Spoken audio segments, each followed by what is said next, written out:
Flaherty. Mr. Flaherty, you're here someplace. Come on up.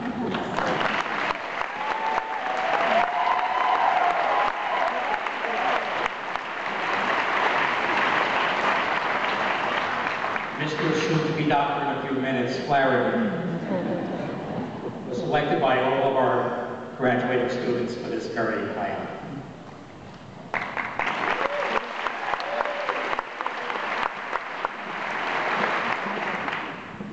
Dr. Davis, Mr. May, Dean Chong, Dr. Cameron, members of the Board of Trustees, members of the faculty of the school, honorary degree recipients, friends, family, and assembled guests, and the graduating class of 2013, it is a huge honor to stand before you.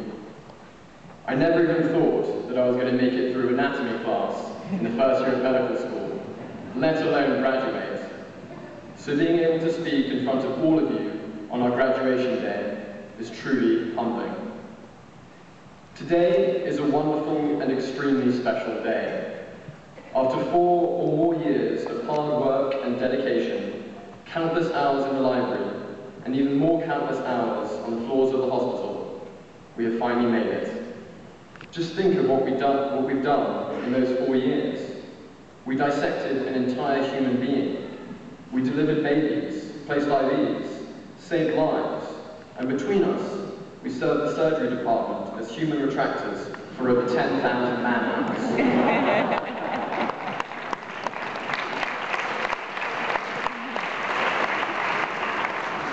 I genuinely calculated that number. Congratulations too to the members of the graduate school here today. Anyone who sends out an email to the students' all listserv at 3:45 in the morning asking to borrow, and I quote, some rat anti-mouse antibody cloned genes into P-bait retroviral vector from Farmingen has, in my opinion, also worked extremely hard.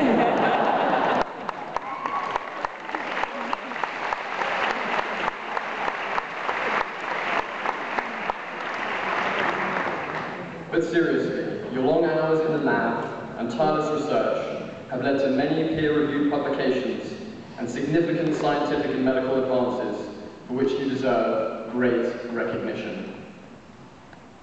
Graduating MPH students and Masters in Genetics Counseling students, your dedication to large-scale public health practice and individualized healthcare and family planning to patients with inherited disorders is not only admirable, but essential in the world of medicine today. So, graduating medical, PhD, MPH, and Masters in Genetics Counseling students, you should all be extremely proud of yourselves to have arrived at where you are today, sitting here, waiting to receive your degrees. However, none of us could have arrived at this point in our lives if we had walked this journey alone. It would have been impossible. Each and every one of us here has a support team, and we couldn't have done this without all of the individuals in it. We couldn't have done it without the support and generosity of our parents and family, the faculty, our classmates, our friends, and everyone else in between. Ever since I first arrived in the United States 8 years ago, I've been struck by the incredible generosity of the American people, and, in particular, the generosity shown towards people like me, a non-American. Generosity to foreigners isn't something new in America. It strikes me as integral to the very meaning of what it is to be an American. Give me your tired, your poor, your huddled masses yearning to breathe free, are not empty words. They describe America's open-hearted welcome and generosity to millions of European immigrants fleeing poverty and oppression in their home countries. Both my grandfathers were British doctors serving in the Second World War. Without Roosevelt's Lend-Lease program, it is doubtful whether Britain, and possibly my grandfathers themselves, could have survived. Without the post-war Marshall Plan, it is doubtful whether Western Europe could have survived and prospered as it did. I myself have benefited from countless individual acts of American generosity. Dr. Laidman, where Trick question. Unfortunately, Dr. Lakeman cannot be here, as he is in London for a conference, but I've managed to Skype him in for this part of my speech. He's here. First off, we all love you, but you really are absolutely terrifying in first year anatomy. Just plain frightening.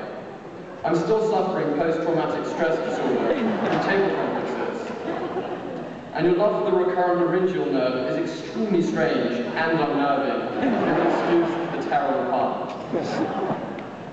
For those of you unfamiliar with table conferences, they're essentially team anatomy pop quizzes conducted over your cadaver, during which Dr. Lakeman or another anatomy professor rapid fires questions at you, and the rest of your anatomy team, like, please locate, differentiate, demonstrate insertion points, and name nerve innervation and blood supply for the zygomaticus major and zygomaticus minor muscles. At which point one thinks to oneself, what on earth is the zygomaticus muscle? And where on earth is it? Is it in the foot? No, we just dissected the head and neck. It can't be in the foot.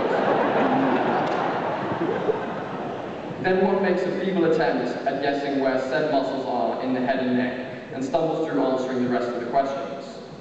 On one such table quiz, I had done so badly that Dr. Lakeman took me aside, which itself was one of the most intimidating experiences in my life to date. He towered over me as he inquired about how I knew so little.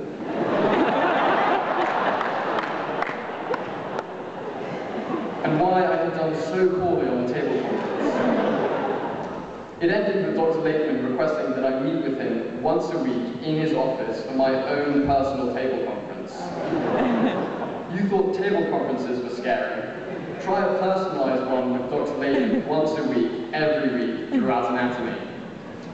Initially, I thought I was being punished, but then it dawned on me that Dr. Lakeman, distinguished professor, medical education, president of the American Association of Anatomists, was taking time out of his schedule to meet with me, a pokey little first-year med student, once a week because he wanted me to succeed. He wanted me to pass anatomy, to pass first year, second year, the boards, third year, fourth year, and to become a doctor. And to be honest, if it were not for those sessions that I studied for so vigorously, because I was so terrified of getting the answers wrong in my personalized table conferences, I'm not sure if I would have passed. It is many, many stories of generosity like this which makes Mount Sinai and this country so great. Like the 250 Mount Sinai medical students who volunteered during and after Hurricane Sandy to help Mount Sinai cope with the huge influx of patients from other damaged New York City hospitals. I would also like to mention one tremendous act of generosity to Mount Sinai, the $200 million donation from Mr. Icahn. On behalf of the first class to graduate following the renaming of our school in his well-deserved honor, thank you very much, Mr. Icahn.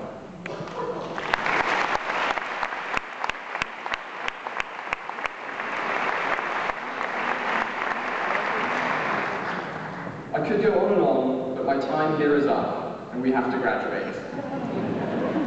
So in closing, it's time for some final thank yous. Thank you, family and friends. Thank you, faculty and teachers.